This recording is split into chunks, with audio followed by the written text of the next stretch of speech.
Coming up today on WCMO NewsCenter 15, updates on missing lemurs, rock-hard beetles, and JCPenney's resurrection. We'll have these stories and more. Be sure to tune in for all of this on WCMO at noon 30 and 6:30.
When I found Marietta, I didn't just find a place to go to college. I found so much more than that. I found friends. I found sports. I found my passion. I found family. I found my calling. I found a place to call home. Discover what you can find at Marietta by visiting marietta.edu today.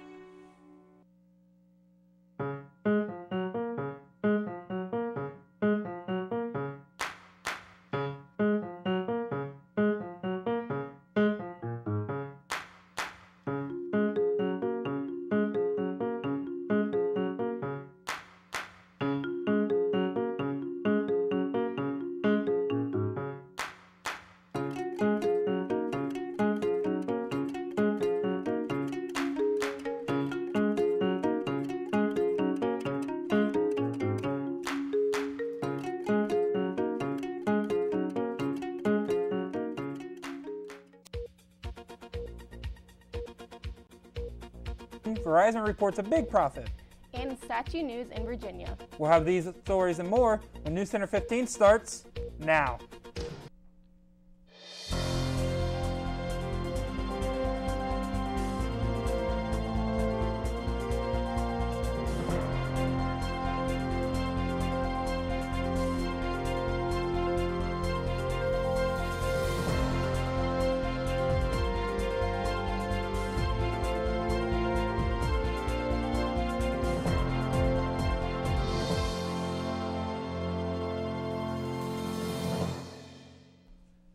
Good afternoon, and welcome to Thursday's edition of NewsCenter 15. I'm Austin Baumgartner. And I'm Alexis Pennell. Topping our news this afternoon,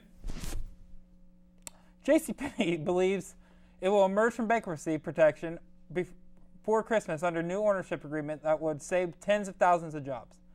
The beglegated century-old retailer said Wednesday that it has filed a draft asset purchase agreement with two of the biggest small owners in the U.S.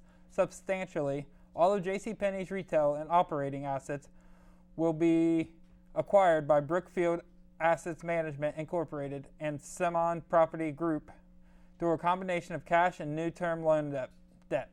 Details of the deal that will save roughly 70,000 jobs and avert a total liquidation first emerged last month during a bankruptcy hearing. JCPenney, which even before the pandemic had struggled to compete with the likes of Amazon, Target, and Walmart, became one of the largest retailers to file for Chapter 11 bankruptcy protection this year amid a wave of store closures forced by the spread of COVID-19 infections in the U.S. Verizon Communication Incorporation on Wednesday reported third-quarter profit of $4.36 billion. On a per-share basis, the New York company said it had profit of $1.05 earnings, adjusted from non-recurring costs, came to $1.25 per share. The results beat Wall Street expectations. The average estimate of 14 analysis surveyed by Zacks Investment Research of earnings of $1.22 per share. The largest U.S. cell phone carrier posted revenue of $31.54 billion in the period, missing street forecasts. 15 analysis surveyed by Zacks expected $31.57 billion. Verizon shares have decreased roughly 7% since the beginning of the year, while the Standard & Poor's 500 index has climbed almost 7%. The stock has declined nearly 6% in the last 12 months. Hey Alexis, I wonder what the weather looks like today. Here to provide the first look at the weather is Cole. All right, hey everybody, I'm going to go over today's current conditions with you. So we have 72, feels like 72, slight breeze out, quite nice out, sunny. Today we're going to get a high of 80, so enjoy it while you can. UV is low, air quality is pretty moderate, and we have a really low pollen count, so get outside and enjoy it while you can. Back to you guys at the desk. The Miami-based Hurricane Center said that Epsilon had a maximum sustained winds of 85 miles per hour Wednesday morning. The storm was located about 450 miles east-southeast of Bermuda and was moving northwest at 14 miles per hour. This year's hurricane season has had so many storms that the Hurricane Center has turned to the Greek alphabet for the storm names after running out of official names. Epsilon also represents a record for the earliest 26th named storm, arriving more than a month before the storm on November 22nd in 2005, according to Colorado State University hurricane researcher Phil Koslikabaka. Virginians will have an opportunity to voice their views on who the state should honor after a statue of Confederate General Robert E. Lee is replaced at the U.S. Capitol. The Richmond Times-Dispatch reports that the Commissions for Historical Statues in the U.S. Capitol will meet remotely on Thursday. The panel will discuss a process for which selecting a statue to replace Virginia's statue of Lee in the Statuary Hall collection.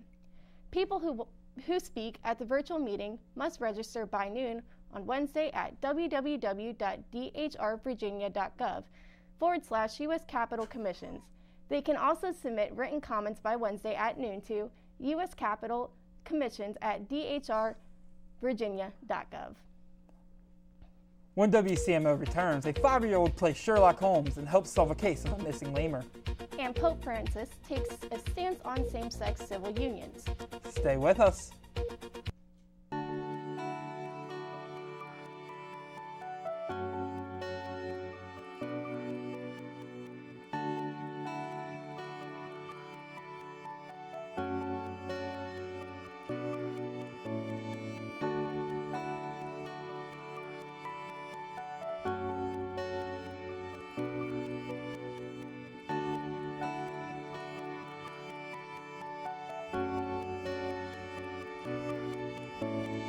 Hey, this is Kevin Love from the Cleveland Cavaliers. Right now, many of us feel anxious. Mindfulness can help you ease those feelings. My nonprofit is partnering with Headspace to offer free content to help you stress less. Head to kevinlovefund.org/headspace.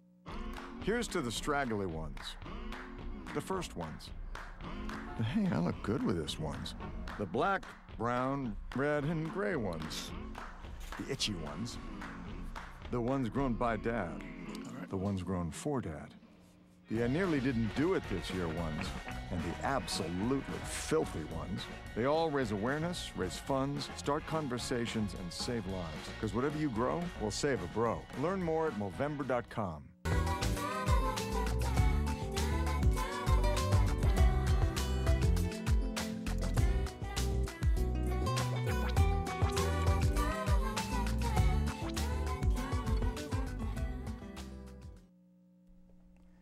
It's a beetle that can withstand bird pecks, animal stomps, and even being rolled over by a Toyota Camry. Now scientists are studying what the bug's crush-resistant shell could teach them about designing stronger planes and buildings. This beetle is super tough, said Purdue University civil engineer Pablo Zanovari, who was among a group of researchers that ran over the insect with a car, a part of the new study. Police in California announced 2 arrests and the return of a pair of unique lizards that were stolen from a reptile shop last year. The Long Beach Police Department said Friday that the 2 Australian lace monitor lizards were stolen from JTK Reptiles in Long Beach in November, the Los Angeles Times had reported. The lizards, which can grow to be more than 6 feet or 1.83 meters long, were valued together at $75,000. Police said Friday that they arrested a man suspected of stealing a ring-tailed lemur from the San Francisco Zoo, where officials rewarded a 5-year-old boy who helped them recapture the endangered primate with a lifelong membership. The theft of Maki, a arthritic 21-year-old lemur, made the news Wednesday in San Francisco and beyond when the zoo officials reported that the animal missing and found evidence of forced entry at his enclosure. 5-year-old Jade Straman was unaware of the headlines when leaving his preschool Thursday in Daly City, about 5 miles from the zoo, and exclaimed, "There's a lemur! There's a lemur!" Cynthia Hunging, dictator of the Hope of Lutheran Day School, told the San Francisco Chronicle Friday. Pope Francis became the first pontiff to endorse same-sex civil unions in comments for a documentary that premiered Wednesday, sparking cheers from gay Catholics and demands for clarification from conservatives, giving the Vatican's official teaching on the issue. The papal thumbs up came from midway through the feature-length documentary, Francesco, which premiered at the Rome Film Festival. The film, which features fresh interviews with the Pope, delves into issues Francis cares about most, including the environment, poverty, migration, racial and income inequality, and the people most affected by discrimination. Coming up, police brutality in Nigeria and robots in Sam's Club. We'll also get a look from the latest Hollywood news. And you'll see what we can expect for our extended weather forecast. I'll be back with you later.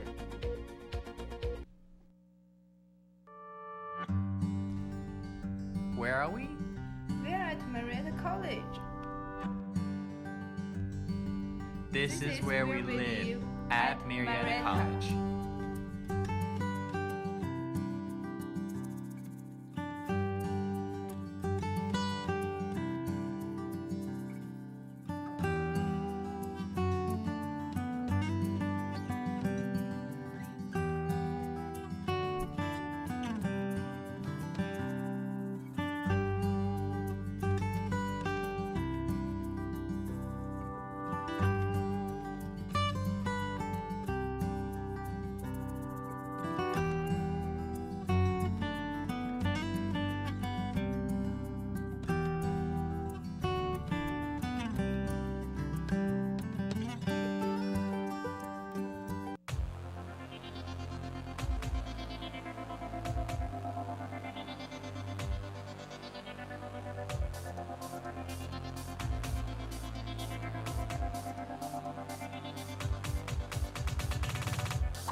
A movement is growing around the world calling for an end of violence and police brutality in Nigeria.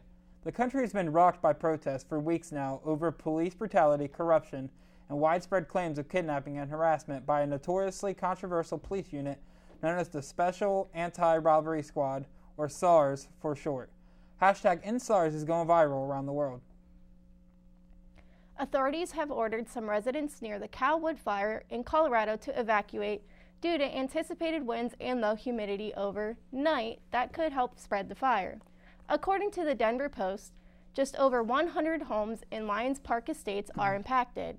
As of Wednesday afternoon, the fire burned close to 10,000 acres and was 21% contained.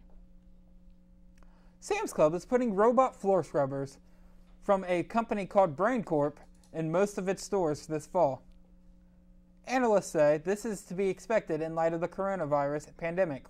Walmart, which owns Sam's, announced last year it would bring autonomous floor scrubbers to more than 1,800 of its stores by next February. The company says it's so that employees can help customers instead of mopping the floors. In entertainment, movies, music, and streaming, we've got all that in our Showbiz Roundup. Here to fill us in on the latest news in Hollywood is Jackie. What do you have for us, Jackie? Thanks, guys. Return of the World of Willow, the much-loved 1988 George Lucas fantasy, is getting a sequel series on Disney Plus, scheduled to start production next year. Wardrick Davis returns as Willow Uguff. Ronald Howard, who directed the movie, is an executive producer on the series, and Crazy Rich Asians and In the Heights director John M. Chu, who says he loved the movie so much he named his daughter Willow, will direct the pilot and executive produce the series. Wander Darkly stars Serena Miller and Diego Luna as a couple reliving their past after a traumatic accident. Lionsgate just released the first trailer of the surreal romantic drama, which premieres in selective theaters on demand December 11th. Here's your first look at Shawn Mendes in Wonder, about the 22-year-old singer-songwriter dealing with the coming-of-age admin, the pressure of growing world stardom. The feature-length documentary debuts on Netflix November 23rd, and the Mendes' fourth album, Wonder, arrives December 4th. That's all in entertainment in Hollywood. I'm Jacqueline Nicholas. Back to you guys at the desk. Wow, thank you, Jackie. And now we'll head over to Cole for a look at our extended forecast. How does it look out there, Cole? Hey everybody, so as you can see, we got a little bit of precipitation up in the Great Lakes region, but down by us, we're pretty clear today. It's absolutely beautiful out and sunny. Couple scattered showers depending on what cloud you're under, but again, it's sunny, it's beautiful out. So let's take a look at our 5-day forecast. So we got coming up Friday, 78, low of 54, sunny. Still in those high temperatures, sunny, enjoy it while you can. Saturday, we cooled off down to 55, low of 45, chance of showers, getting into more fall weather. Sunday, we got high of 63, low of 57, mostly cloudy. Not as much rain, not as wet, but still cooling off. Monday, we got high of 70, low of 55, 50% chance of rain. Starting to settle out in those fall temperatures. And Tuesday, we got high of 57, low of 47, again, 50% chance of rain. That's what I have for you guys today on our 5-day forecast. Back to you, Ed. Thank you. Thank you, Cole. When we come back, we'll have Griffin give us a look at the world of sports. See you in a few. James Brown and Bill Cowher welcoming you back to the Midnight Snack Run. This is one tricky obstacle course. He's reaching, but he pushes it away. He's approaching a plate of iced cookies. He blows right by him. Oh, the fridge. Looks like he's headed for the soda. Wait, he jukes left, grabs the water bottle. Now he's just got to get out of there. Look what dropped from the sky. Don't do it, Dennis. That's the way you execute a Midnight Snack Run. Stand Up to Cancer and Rally want you to reduce your risk for cancer. Go to takeahealthystand.org. We are strong, we are resilient, and we will get through this together. But these are stressful times, and it's important to also practice good self-care. It's normal to feel overwhelmed, anxious, or afraid, but there is hope. Reach out to someone, connect with your friends, stay in touch with your community. and know that you are not alone. Learn more at wearebroadcasters.com/hope. Furnished by the National Association of Broadcasters and this station. We've always had villains to face. Bad guys to take down. But you are the most horrible of all.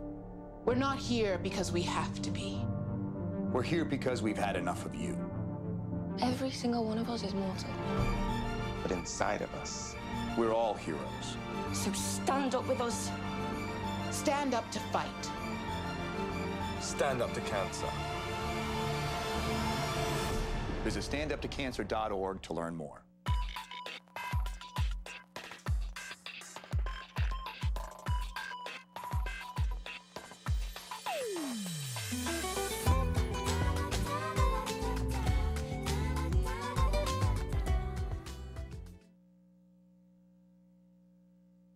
Griffin Malik for a look at sports.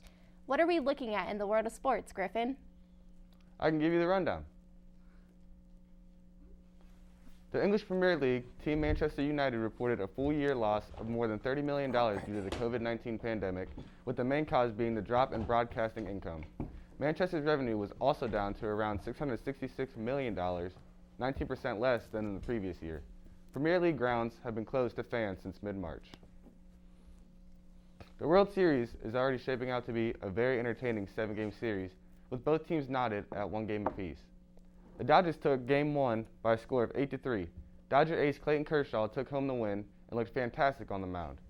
Dodger outfielder Mookie Betts also played a very solid game at the plate, going 2 for 4 and hammering a home run. Game 2 was won by the Tampa Bay Rays by a score of 6-4. Rays pitcher Blake Snell started the game for the Rays, but the win went to pitcher Nick Anderson. Plays were led by second baseman Brandon Lowe, who blasted 2 home runs in the winning effort. Games 3, 4, and 5 will be played Friday, Saturday, and Sunday, as both of these teams battle to win the World Series trophy. As the 2020 NFL season moves closer to the halfway point, injuries will continue to play a significant role in which teams will be able to have a strong second half of the regular season. This past week, the Steelers suffered their second significant injury of the season after losing starting linebacker Devin Bush, who tore an ACL during Pittsburgh's Week 6 win over the Cleveland. In Dallas, the team added to its laundry of list injuries after offensive lineman Brandon Knight and Zach Martin sustained injuries during Monday night's loss to the Cardinals. The New Orleans Pelicans have reportedly found their guy. Stan Van Gundy has agreed to deal to become the next coach of the Pelicans, according to ESPN's Adrian Wojnarowski and Andrew Lopez. The deal is for 4 years, per Shams Charania of The Athletic. Van Gundy last served as the coach of the Detroit Pistons from 2014 to 2018. Prior to that, he coached the Orlando Magic from 2007 to 2012 and the Miami Heat from 2003 to 2005. That's all I have for you guys for sports. Back to you guys at the desk. Thank you, Griffin. Joining us at the desk is Cole Encore for our last look at the weather. Yeah, so we're going to see over the weekend it's going to be sunny and pretty warm up until Sunday, and then we're going to start seeing some fall temperatures start to settle in. Yeah, so I think it'd be a good weekend. Go out, play some yard games, just really enjoy the nice weather. Yeah. Alrighty, thanks for joining us for Thursday's edition of WCMO TV Channel 15 at noon 30 and 6:30. From all of us here at the station, we wish you a great weekend.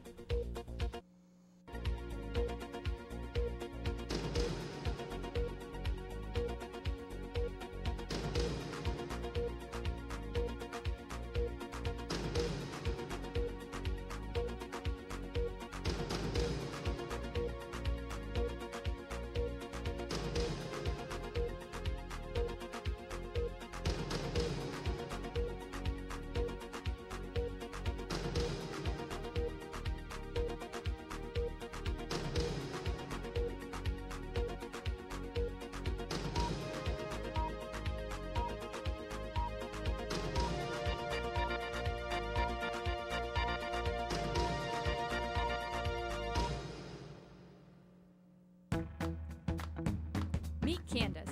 This senior basketball player loves to spend time hanging out